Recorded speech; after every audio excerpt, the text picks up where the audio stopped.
झारखंड विधानसभा का शीतकालीन सत्र आज से शुरू हो रहा है।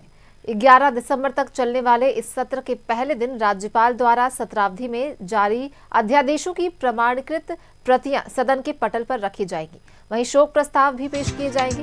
ये सत्र 5 कार्य दिवसों का होगा। इस दौरान सदन में कई महत्वपूर्ण विधेयकों को पेश किए जाने के साथ अहम विषयों पर चर्चा होने की भी उम्मीद है।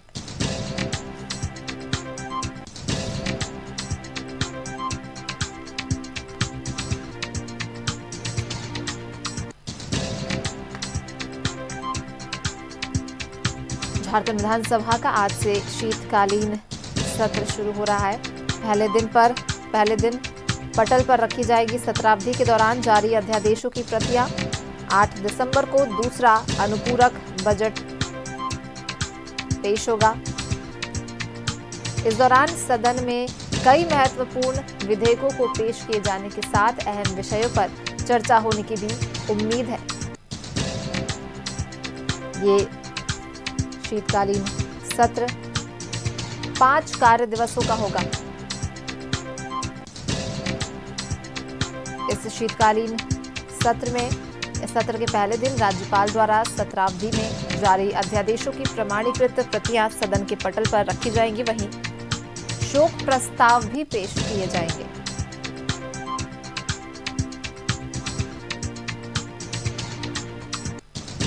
तो आज से झारखंड विधानसभा का शीतकालीन सत्र जो है वो शुरू हो रहा है, जहां इसके लिए विधायकों के पहुंचने का सिलसिला भी शुरू हो चुका है। जैसा कि हमने आपको बताया, आज पहला दिन है और आज पहले दिन पटल पर सत्रावधि के दौरान जारी अध्यादेशों की प्रतियां रखी जाएंगी।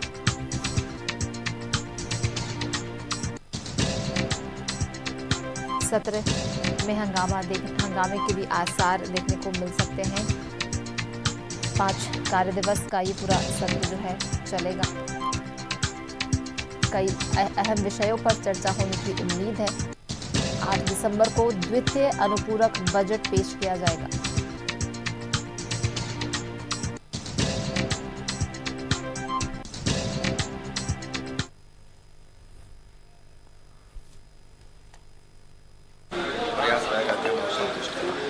लगातार जो चर्चाएं चल रही थी, फिलहाल तो हालांकि लग गया है, फिर भी चल रही है। ये आप लोग के द्वारा चर्चाएं चला जा रही थी, वैसे कुछ तथ्य नहीं है, कुछ भी नहीं। केवल आपको मीडिया के द्वारा ये कयास लगाया जा रहा था, भ्रामक न्यूज फैलाया जा रहा था, टीआरपी बढ़ाया जा रहा था, वैसा कुछ नहीं। मंत्री जी, पेशा कानून को लेकर हाईकोर्ट की टिप्पणी को कैसे देखते हैं? सरकार गंभीर है, उस विषय पर हम लोग आगे बढ़ेंगे। मंत्री जवाब नहीं दे पाती, इसको लेकर भी नाराजगी मंत्री जवाब नहीं दे पा रहे हैं। कल स्पीकर ने भी कहा है कि जो अधिकारी है सही से जवाब नहीं दे रहे। आप मंत्री की बात कर रहे हैं कि अधिकारी की बात कर रहे हैं? विभागीय तो मंत्री आप ही, आपके अधिकारी अगर जवाब नहीं दे पा रहे तो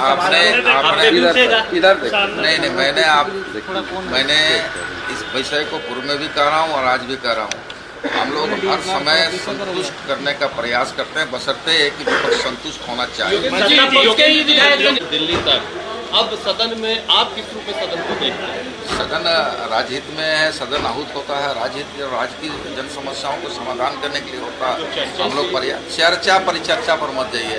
ये कहाँ से उपज है, किसके तरफ से उपज था, ये हम लोग इस पर कोई टिप्पणी नहीं करते।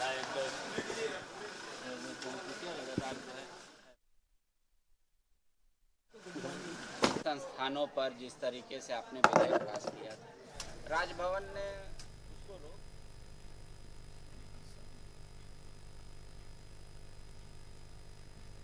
एक संवैधानिक प्रक्रिया है। राज्यपाल संरक्षक हैं और संविधान ने उनको यह अधिकार प्रदत्त किया है कि विधानसभा से पारित बिलों की समीक्षा वो करते हैं और सरकार भी जनापेक्षी निर्णय लेने के लिए प्रतिबद्ध है। यदि राजभवन की किसी रेफरेंस में झारखंड की जनता से जुड़े सवाल होंगे, निश्चित रूप से राज्य सरकार उनको एड्रेस करेगी। और मेरा यह मानना है कि अग्रीव पार्ट जो कानून के दायरे में आ रहा है, उसकी भावनाओं के आधार पर फैसले नहीं हो सकते हैं। फैसले झारखंड के बच्चों के आधार पर होंगे, अभिभावकों की सहूलियत के आधार पर होंगे, कोचिंग संस्थानों की मनमानी जिस तरीके से पूर्व में चलती रही है वो आगे नहीं चलेगी। लेकिन जो सीपी सिंह है वरिष्ठ नेता, वो कह रहे हैं कि आप बहुमत के नशा में ये फैसला किए थे, उस समय भी उनकी बात नहीं सुनी गई थी। बोल रहे कोचिंग फीस ज़्यादा इंक्रीज कर जाएगा। सवाल गुणवत्तापूर्ण शिक्षण संस्थानों के परिचालन का है। सवाल इस बात का है कि कोचिंग में बच्चों और बच्चों के अभिभावकों को अन्यथा शुल्क न लिया जाए, उनको भ्रमित करने वाले विज्ञापन न दिए जाएं, और अलावे इसके मैं पुनः दोहरा कर कहता हूं कि शिक्षकों का कार्य शिक्षण का है, वो शिक्षा के कार्य में अपना ध्यान रखें। बाकी जगह अगर वो देखेंगे तो सरकार बाकी चीजों को भी देखेगी। एक सवाल है कि जिस तरह से हेतु मजबूत में सवालों के जवाब दिया जाना बहुत उचित नहीं है। आपने अपने मूल प्रश्न में ही इस बात को कहा कि अफवाहें हैं, तो अफवाहों का क्या? कोई यदि ठोस जवाब आता, किसी राजनीतिक दल के पदाधिकारी का कोई बयान आता, तब रिपोर्टर की गुंजाइश बनती। लेकिन अगर हियर से में चीजें चलेंगी तो हियर से में फिर जवाब देने की बाध्यता नहीं होती। बता दीजिए कि अफवाह ही है ना। जब आपने स्वयं कहा कि यह अफवाह है तो मैं आपके शब्दों की पुष्टि कर सकता हूं। ये आरजेडी और कांग्रेस के साथ रिश्तों की समीक्षा होनी थी, कब रिश्तों की आप समीक्षा करेंगे? इसकी समय सीमा किसी भी प्रेस कॉन्फ्रेंस में किसी भी वक्तव्य में निर्धारित नहीं की गई थी। समीक्षाएं सबकी होती हैं। आप भी अपने बाल बच्चे की साल भर में परीक्षा फल के आधार पर समीक्षा करते हैं। साथ चलने वाले लोग एक दूसरे की समीक्षा करते हैं, और निश्चित रूप से समीक्षा के स्वरूप गठबंधन दल की बैठकों में हो सकते हैं, समीक्षा के स्वरूप पार्टी के नेतृत्व के दरमियान हो सकते हैं। वो चीजें एक निरंतर चलने वाली प्रक्रिया है। आखिरी सवाल, कांग्रेस तो डर गई है। आप अगर अफवाह ही माने, कांग्रेस के केशव वेणुगोपाल ने फोन किया सीएम से।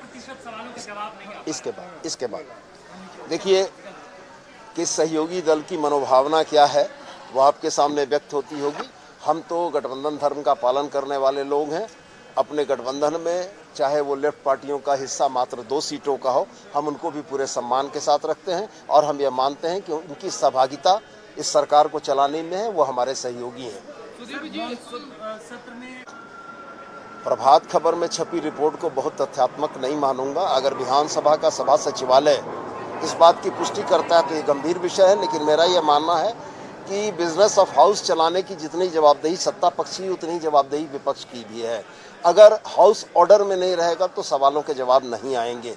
हाउस अगर ऑर्डर में रहे और ये चीज़ें होती हैं तो निश्चित रूप से ये गंभीर विषय है और हम लोग इसकी समीक्षा करेंगे। सर, दिवंगत रामनाथ सोरेन के जाने के बाद एक मंत्री पद अभी भी खाली है, कहा गया था चुनाव के बाद। ये माननीय मुख्यमंत्री का प्रेरोगेटिव है कि वो अपने 12वें खिलाड़ी को कब मैदान में उतारेंगे, इंतजार कीजिए। जिन लोगों के माध्यम से यह इन परिस्थितियों का निर्माण होता है, ये सवाल उनसे पूछे जाने चाहिए। मेरा स्पष्ट ये कहना है कि अफवाहों, सोशल मीडिया के प्लेटफॉर्म्स, ऑप्शनल मीडिया, वैकल्पिक मीडिया के प्लेटफॉर्म्स के माध्यम से जिन चीज़ों को पिच करने की कोशिश की जाती है, ये निश्चित रूप से मुझको ऐसा लगता है कि वो उनका मानसिक दिवालियापन है। लोकतंत्र में जनता की अदालत